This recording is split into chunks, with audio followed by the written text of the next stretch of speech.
Welcome back to the Deep Dive. We are here to take that stack of sources you provided, your notes, your research, your articles, and really turn them into the knowledge you need, delivered with the surprising insights you crave. And today, you've really sent us through a philosophical portal. Absolutely. Right into one of the most beloved and, I think, endlessly analyzed fantasy worlds of all time. And we're focusing on a character who is so often held up as this paragon of light, of goodness. Albus Dumbledore. Yep. Yet he hid a lifetime of darkness. Which brings us to what might be the definitive Harry Potter fan theory. I mean, if you've been in the fandom, you've heard of this one. Oh, for sure. The suggestion that Dumbledore, the wise headmaster of Hogwarts, secretly created a Horcrux. And our mission today, it isn't just to look at if the theory is true. No, not at all. It's to analyze how profoundly it connects all these different narrative elements, these, seeming plot holes, and even just random pieces of trivia across the entire 7-book arc. It's a huge undertaking. And what makes this theory so potent is that it doesn't just rest on flimsy evidence.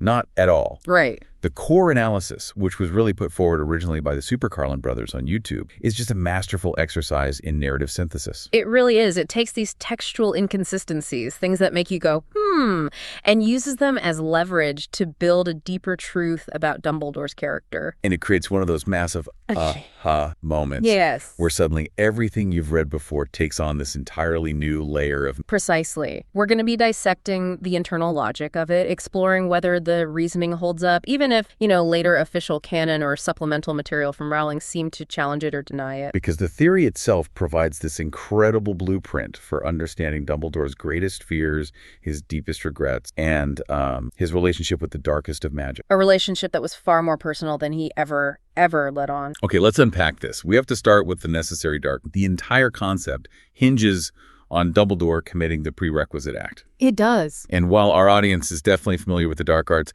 let's just quickly refine the definition of a Horcrux for this specific context. Yeah.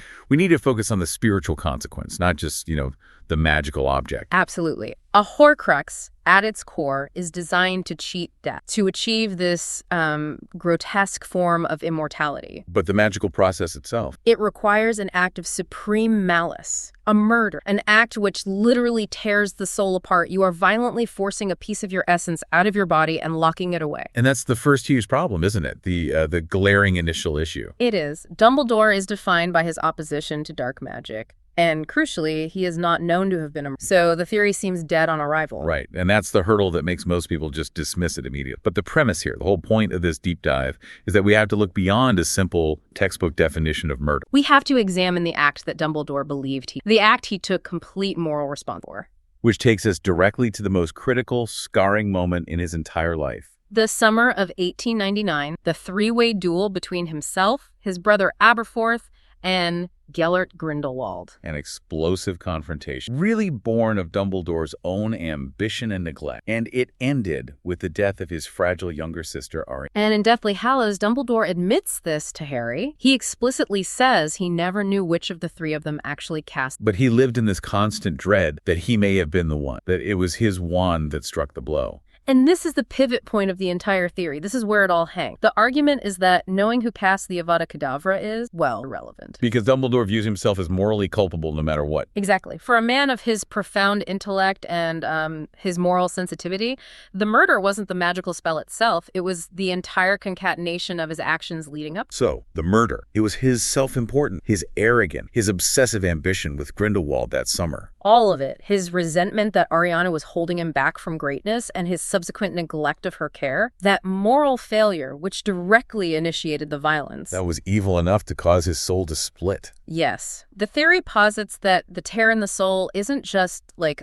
a magical side effect of the killing curse. Right. It's the metaphysical result of an act of supreme malice or cruelty committed by the wizard. And for Dumbledore, knowing he instigated a fight that killed the innocent person he was supposed to protect, and all because of his own selfish drive. That was an act of moral violence profound enough to shatter his soul.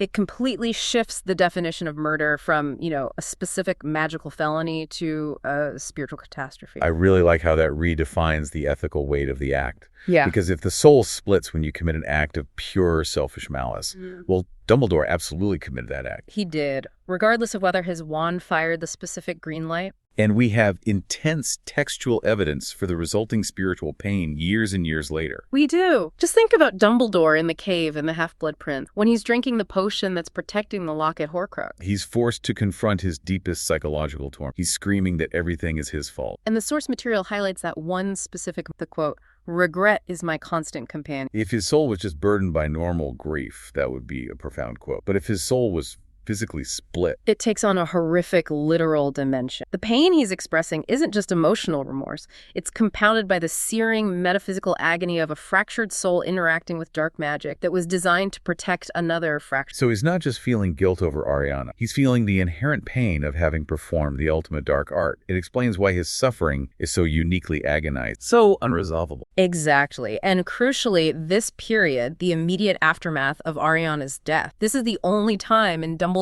entire known history when he would have both the psychological motive and the intellectual curiosity to seek out something. He was young, brilliant, utterly depressed, and just consumed by the darkest form of grief and guilt imaginable. He had the capacity, too. Dumbledore himself admitted he was using magic that was capable of killing during that duel. Even if it wasn't Avada Kedavra, it was dark. It was employed with murderous intent. This wasn't a time of gentle spells. This was a period of reckless, profound, magical experimentation. First driven by ambition, and then completely crushed by guilt. So he had a problem, this overwhelming, agonizing, debilitating. And Dumbledore's first instinct is all. To try to solve problems. Right. Which leads us to the psychological hypothesis theory. He wasn't trying to achieve immortality. He was trying to perform an exorcism on his own pain. He was trying to literally separate those unbearable feelings, the grief, the guilt, the self-loathing, from his body.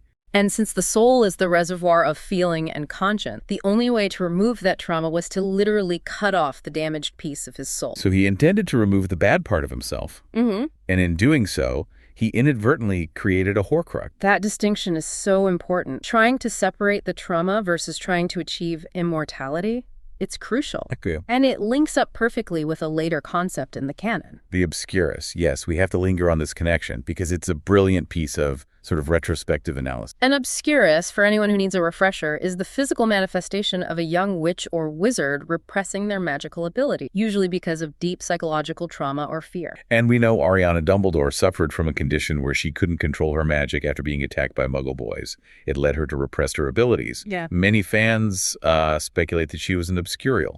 Right, so the theory posits this parallel. If Ariana's trauma resulted in a physical manifestation of repressed magic, the Obscurus, then Dumbledore's soul-shattering trauma, the guilt over her death, resulted in a spiritual manifestation of repressed pain. A split soul. A split soul. And Dumbledore, being a genius, might have understood the mechanism of repression, splice. He sought to handle his own unbearable internal dark, his split soul, the way Newt Scamander later handles an Obscurus. By physically containing and isolating the dangerous, damaged element. Exactly. He didn't want the Horcrux power. He wanted the emotion. So the Horcrux, in Dumbledore's hands, becomes a vessel not for eternal life, but for contained trauma. He was trying to exercise his own emotional poison, and the method he stumbled upon was the darkest magic of all. And that's why his remorse is so absolute. He used the very same method Voldemort used, but for this twisted self-punishment. It perfectly explains why Dumbledore later becomes the authority on Voldemort's Horcrux. He understands their mechanism, their consequences, and the soul-diminishing effect from the inside out. He knows what it feels like to be less than a man. This accidental, trauma-fueled creation, followed by this lifetime of intense regret, it perfectly sets the stage for Dumbledore's relationship with Harry and his extreme hatred of Voldemort's method. It does. And this brings us to one of the most powerful supporting quotes in the entire analysis. The one after Sirius dies. Yes, after Sirius Black dies in Order of the Phoenix, Harry is just consumed by grief and rage and self-blame. And Dumbledore tells him, "Harry, suffering like this proves that you are still a man." And he adds, "More a man than your father ever was." But that first part is... It is. Why would Dumbledore need to reassure Harry that he is still a man? It's such a strange, specific qualification. It really is. The theory suggests Dumbledore knew, from agonizing personal experience, that splitting your soul diminishes your humanity, your capacity for genuine connection. Voldemort, with his mangled soul, was less than human, incapable of love or deep pain. So Dumbledore is sharing this profound personal warning rooted in his own trauma. He's saying, I know what it means to feel less than a man because I split my soul, but you, Harry, You are still capable of this overwhelming human pain, and that capacity for suffering confirms his intact. The quote transforms from simple mental reassurance to this veiled confession. It makes perfect sense. Okay, so if we accept the why, spiritual murder, and the attempted amputation of pain, we need the what. What object did Dumbledore choose? And the argument lands squarely on Fawkes the Phoenix. Exactly. The initial thought among some theorists was the Elder Wand, given his obsession with the Hallows, but the internal evidence for Fawkes is far more compelling. And it hinges on what the sources call the narrative liability of plot convenience. That's a great term for it. The argument is basically that Fawkes exists as the books purely to solve problems that J.K. Rowling otherwise made too complex to solve. He feels structurally unnecessary until the precise moment a miracle is required. Let's run through the examples, because they are pretty jarring once you look at them through this first Chamber of Secrets. Right. Harry is trapped, facing a basilisk. How does he survive? A giant bird just shows up, is randomly summoned by loyalty, which is vague, blinds the monster, and then just happens to provide the world's only known antidote for basilisk venom from its tears. It's a chain of inexplicable immediate solutions. I remember reading that and thinking, wow, that was lucky. We all did. But if Fawkes is Dumbledore's Horcrux, it's not luck. It's Dumbledore's preserved life force acting to protect his surrogate son, Harry. Then there's the second example, which is just as rule-breaking. When Dumbledore is cornered by Ministry wizards in his office. A location explicitly protected against apparition or disapparition. Exactly. Fawkes just swallows Dumbledore and teleports him away instantly. This violates the established crucial rules of Hogwarts magic. I mean, that rule is a cornerstone of the castle's security. Which cannot apparate or disapparate inside Hogwarts ground. If Fawkes can just bypass it, he is operating on a fundamentally different and completely unexplained magical plane. Unless, of course, Fawkes isn't just a pet. Right. If Fawkes is a vessel containing a piece of Dumbledore's soul, a piece of his life and his magic, then the bird is a direct extension of Dumbledore. And the escape becomes less about Phoenix magic and more about Dumbledore utilizing an extraordinary, unique piece of his own contained magic to bypass the standard rules of the castle. And the third convenience, the tears, curing the most potent venom, whether from a basilisk or an acromantula. It just paints Fawkes as this almost universal magical panacea. He's simply too perfect, too convenient. The theory demands a structural reason for his perfection. And that reason aligns perfectly with Dumbledore's past obsession. In his youth, he was obsessed with the deathly Hallows and mastering death. What better creature to serve as a container for a fragment of immortality than a creature that is literally reborn from his own ash? Phoenix motif fits Dumbledore's ambition to conquer death perfectly, even if his attempt was accidental. Let's connect this back to the first section, the timing. When Dumbledore was at his absolute darkest, immediately after Ariana's death. The sound of the Phoenix Lament Fawkes song, described as lifting the spirits of those feeling profound grief. It seems perfectly aligned with Dumbledore's lowest spiritual. It does. A phoenix arrives at the time of greatest need. When Dumbledore's soul was shattered by guilt and he was seeking this desperate magical solution, Fawkes arrives. This magical creature of ultimate resilience and life, and becomes the inadvertent vessel for Dumbledore's contained trauma. Okay, but wait. We have to address the canonical conflict here, as the critique noted. The later Fantastic Beasts material, it strongly suggests Dumbledore did not yet have Fawkes when Ariana died around 1899. Right, and it reinforces the idea that the Phoenix chooses the Dumbledore in need rather than being sought out. Which is a big problem for the theory's timeline. It's a great point that you have to wrestle with. But while the theory might miss the exact timeline of when he got Fawkes, it doesn't necessarily invalidate the psychological connection. Also, if Fawkes arrives only when a Dumbledore is in desperate, what greater spiritual need could there possibly be than the moment a wizard, consumed by guilt, unknowingly splits his... So instead of Dumbledore seeking Fawkes because of the Hallows obsession, Fawkes arrived because Dumbledore's soul was split and he was in profound spiritual peril. The arrival coincided with Dumbledore attempting to magically amputate his pain is what led to the creature becoming the unending vessel. And the sources point to this beautiful but tragic reconciliation of that idea. At Dumbledore's funeral, the White Tomb gives off a plume of smoke and a phoenix arises from it. Yeah. The theory suggests this image subtly connects back to Ariana's funeral pyre. It links the phoenix motif directly to the site of the original moment of soul fracture. Fawkes represents Dumbledore's eternal life, yeah, but also his eternal penance over his death. Wow. Okay, so if Fawkes is a Horcrux,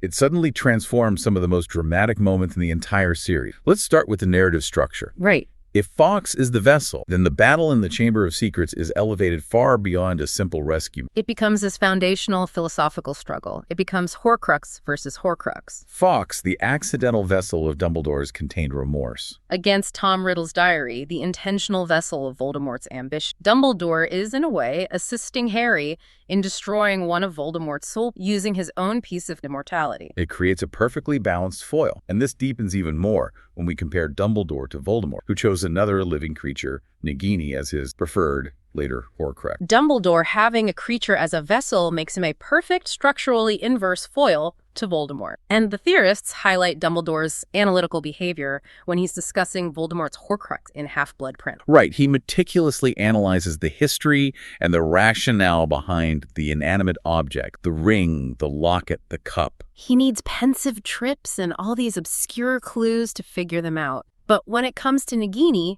the animal Horcrux, he rationalizes it almost instantly, just 2 quick sentences. He just notes Voldemort's unusual amount of control over her and that he likes to keep her close. And this is extremely telling because, unlike with the objects, Dumbledore doesn't need to research Nagini's rationale. He recognizes the pattern instantly. And you can immediately draw that parallel back to Fawkes. Absolutely. Dumbledore keeps Fawkes close, right next to his desk, always visible, and clearly has an unusual degree of control over him. He can instantly summon him across massive distances, send him on complex missions. So like entering the hidden Chamber of Secrets based solely on Harry's stated loyalty. Dumbledore's intimate knowledge of the dynamics of a living, thinking vessel allows him to dismiss the quick. He's speaking from the perspective of an expert who has, been there, done that, and understands the pros and cons of confiding a soul.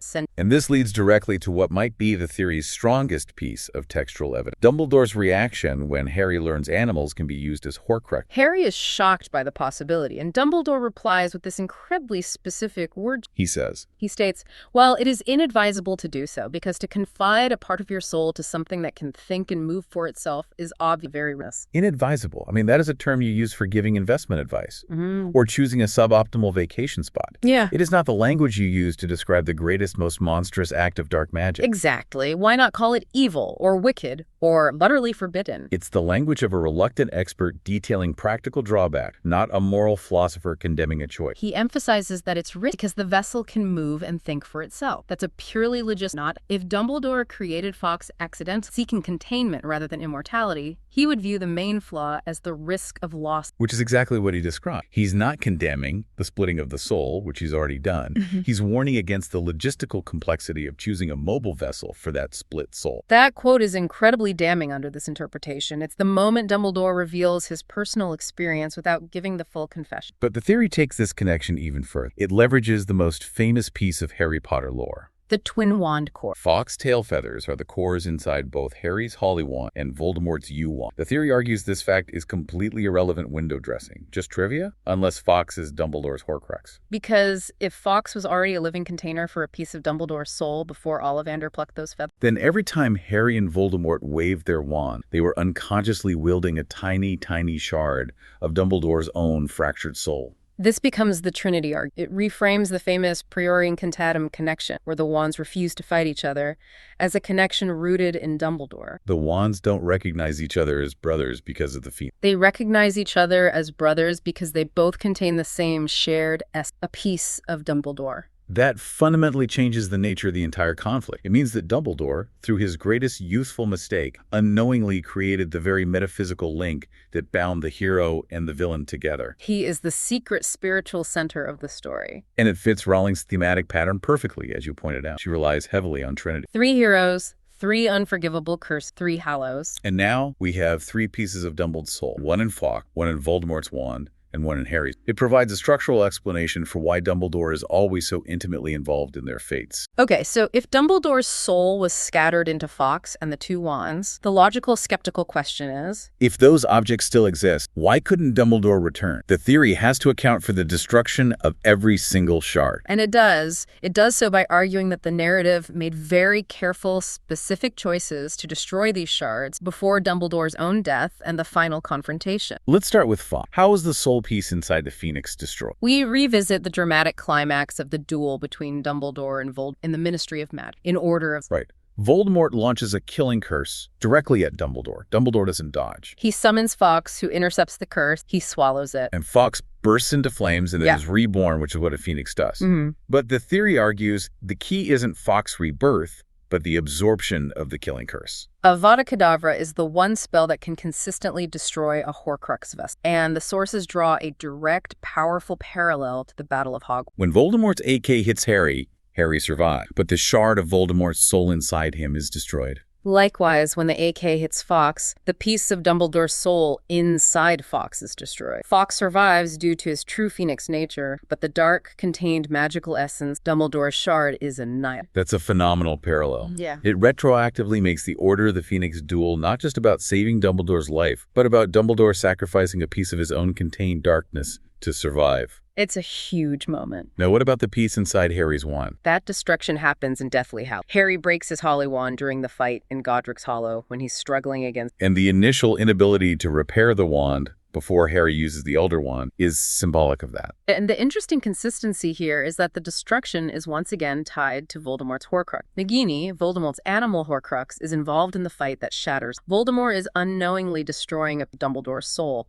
just as he unknowingly destroyed the piece in Fawkes. So that leaves us with the piece in Voldemort's U-Wand. Voldemort just discards that wand after claiming the Elder Wand. We never see it get destroyed. Right, the obvious destruction is never shown. So how did that shard get destroyed? The theory demands a leap connecting this piece's demise to the very moment the conflict began. The night Voldemort tried to murder baby Harry. Exactly. When Voldemort's Avada Kedavra rebounded, it shattered his own body and soul. It reduced him to a spectral form and, of course, accidentally made Harry a Horcrux. The theory suggests the rebound was so violently catastrophic that it also expelled the Dumbledore shard. And in a grotesque twist of fate, this expelled Dumbledore shard alongside the Voldemort shard. It latched onto Harry. Yes. The child becomes the metaphysical center of the entire wizarding conflict. Not just because of Voldemort, but because Harry is now unknowingly carrying two Horcrux shards, Voldemort's fragment and the accidental shard from Dumbledore. If Harry is carrying both, then this theory completely redefines the most abstract and mysterious scene in the entire series. The King's Cross limbo scene in Deathly Hallows. This is where the theory truly shines. It gives this scene structural logic. Harry wakes up in limbo, the tiny, flayed, decrepit baby underneath the bench. That's Voldemort's neglected, mangled shard of soul,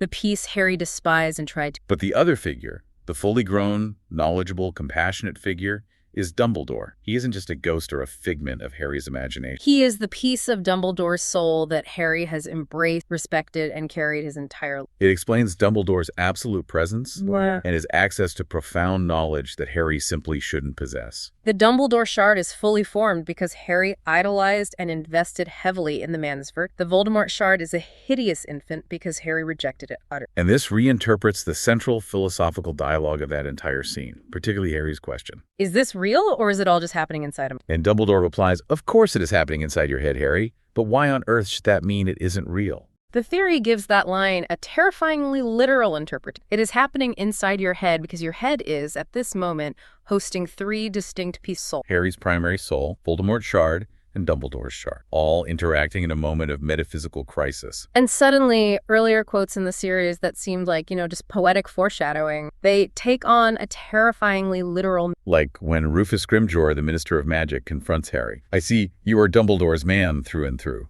Through and through. The phrase moves from a statement of political loyalty or admiration to a literal statement of metaphysical fact. Harry is Dumbledore's man because he is physically, spiritually carrying a piece of the man's soul. And what about the famous principle, the wand chooses the wizard?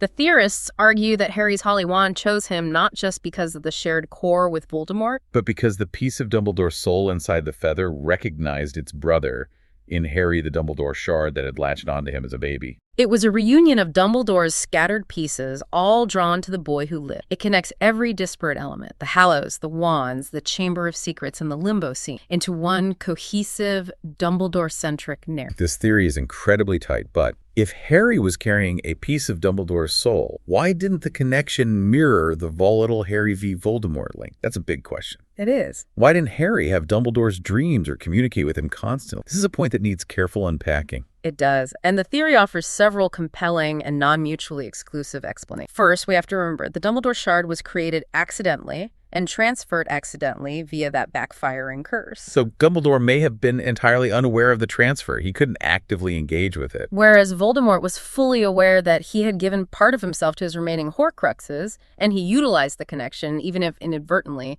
to spy on Harry. Right. Second, and I think most powerfully, Dumbledore was the greatest living master of occult. Unlike Voldemort. Unlike Voldemort, Dumbledore practiced disciplined magical compartmentalization higher level. It is highly plausible that Dumbledore's habitual mental inadvertently shut off the connection entirely, whereas Voldemort's impulsive nature led him to act, probe, and abuse shared link. That makes perfect sense. Dumbledore was always guarding his mind against everyone, not just Voldemort, and that constant defense would naturally mute any accidental spiritual connection he might have with Harry. And third, even if Dumbledore was aware, the sources argue he would never have, just out of principle. He respected Harry's privacy and autonomy, absolutely. To use a metaphysical connection to spy on or control, Harry would violate every moral lesson Dumbledore ever sought. He would choose to suffer the disconnection rather than stoop to Voldemort's invasive, controlling method. And finally, I guess, there's just the sheer power difference. The connection between Harry and Voldemort was massive, violent, fueled by shared magical trauma and intent. On Voldemort's part, it's possible the small, accidental Dumbledore shard was simply overpowered or muted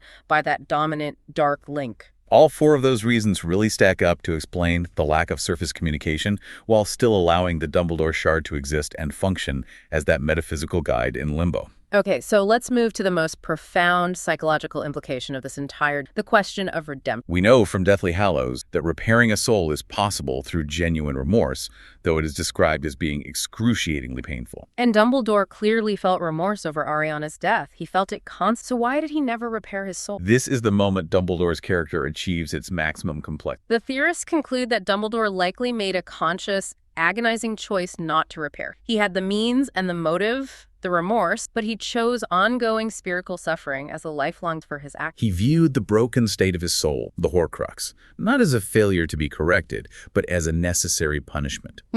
He felt he deserved the constant, excruciating reminder of his ultimate moral failure and the consequences of his arrogance. It elevates him so far beyond the simple, wise mentor. Dumbledore is a tragic figure who actively chooses agony because he believes that is the only just payment he can make for his actions that led to Ariana. He sought peace through achieved a monstrous state, and then chose to live with the injury as a test guilt. It paints him as someone who understands the consequences of dark magic better than anyone, not because he studied it, but because he carried the scars of it until the day he died. And this self-punishment explains his lifelong resistance to power, his commitment to protecting Harry, and his obsessive need to ensure Voldemort, who sought the power Dumbledore himself once desired. For our final piece of reinforcing evidence, let's circle back to the Goblet of Fire duel, the moment of Priori Incantatem, when the wands connect with that golden thread. During that pivotal moment, as the golden connection forms, an unknown guiding voice speaks clearly to Harry. It instructs, don't break the identity of this voice is never definitively revealed in the... But based on the theory that the wands share the Dumbledore soul piece, linking them as brothers. The only figure who could possibly be speaking protectively from inside that connection is Dumbledore's shard. It is the contained wisdom,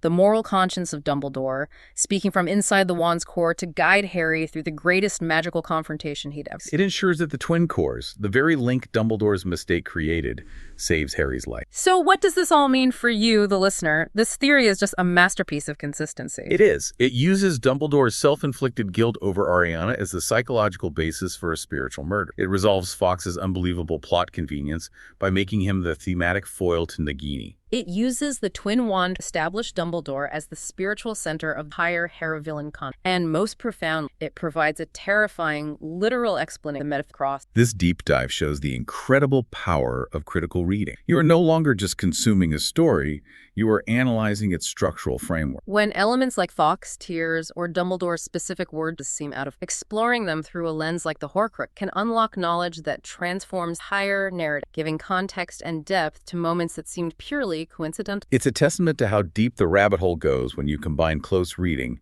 with a willingness to challenge the foundational assumptions of a beloved character. Indeed. We have to leave you with one final provocative thought. If J.K. Rowling officially denied, did she deny because Dumbledore creating a Horcrux would make him too complicated, too morally compromised, too ambiguous to serve his narrative role? Or did she deny it because the specific process of splitting a soul by magical definition requires a more definite external act of murder, a physical avada kedavra, rather than the internal act of moral failure, neglect, and crushing arrogance that Dumbledore carried. If the latter is true, what does that say about the true, simple definition of evil in the wizarding world? Think about that tragic question the next time you reflect on Dumbledore's white tomb.